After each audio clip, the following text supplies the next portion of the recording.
Hey, Emma Deco this one na live on stage. See action, see performance, see as he can be the quarrel with each other. Oh,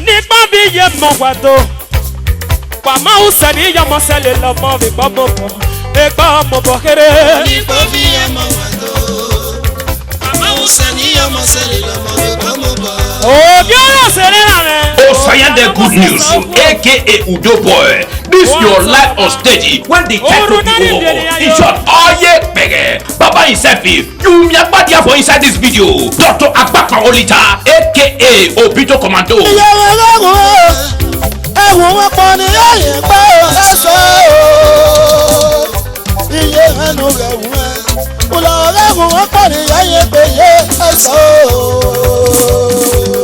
In case you never buy them, Rush come be the marketer and distributor.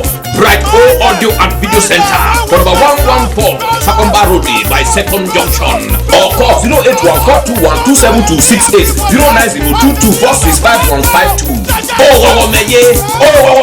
In fact, if you want to make a joy enter your house, grab this live on stage. No.